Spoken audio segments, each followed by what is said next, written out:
সরকারের সদিচ্ছার পরিচয় দেবেন এবং এবছরের ডিসেম্বর সম্ভব হলে আমি মনে করি তার আগেও ত্রয়োদশ জাতীয় সংসদ নির্বাচন করা সম্ভব। আমরা সরকারের যে গুরুত্বপূর্ণ যে ম্যান্ডেট বা কাজগুলো, তার মধ্যে তিনটে বিষয় গুরুত্বপূর্ণ ছিল। একটা ছিল যে অভ্যুত্থানের পরে ফ্যাসিস্ট রেজিমের তাদের গ্রেপ্তার এবং বিচারের যে প্রক্রিয়া, ইতিমধ্যে সেটা শুরু হয়েছে। দ্বিতীয়ত একটা খুব গুরুত্বপূর্ণ কাজ ছিল জনজীবনের শান্তি নিরাপত্তা এটাকে নিশ্চিত করা। সরকার যে চেষ্টা করছে, পরিস্থিতির কিছুটা উন্নতির জায়গাটা আছে। 2 নম্বর হচ্ছে যে 3 নম্বরের প্রশ্ন যে আমরা যে সংস্কারের যে আলাপ আলোচনা করছি, তো সংস্কারের ব্যাপারে ইতিমধ্যে তো আমাদের এক ধরনের ঐক্যমতের জায়গা আছে। সরকার সঞ্চালক হিসাবে আলাপ আলোচনা করে তারা একটা জাতীয় ঐক্যের একটা বোঝাপড়ার জায়গাটা তৈরি করতে পারে।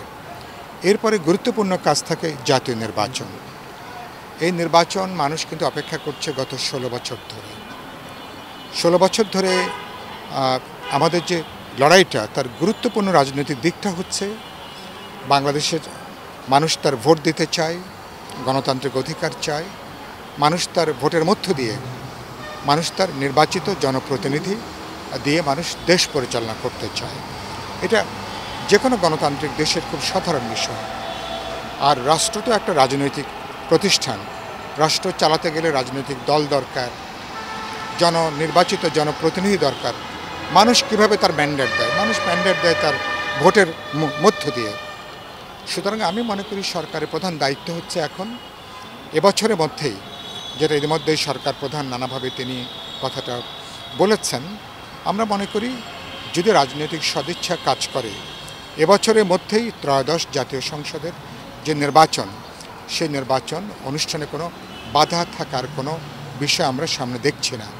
আমি মনে করি নির্বাচন কমিশনের এক ধরনের প্রস্তুতি আছে, সংস্কার জাতীয় ঐক্যমত কমিশনের এক ধরনের আলাপ আলোচনা, তারাও একটা কাজের এক ধরনের গতি আছে।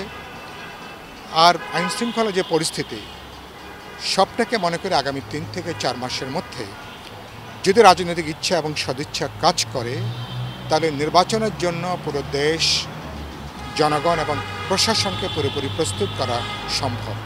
সেদিক থেকে আমরা মনে করি যে সরকারের সদিচ্ছার পরিচয় দেবেন এবং এবছরের ডিসেম্বর সম্ভব হলে আমি মনে করি তার আগেও ত্রয়োদশ জাতীয় সংসদ নির্বাচন করা সম্ভব।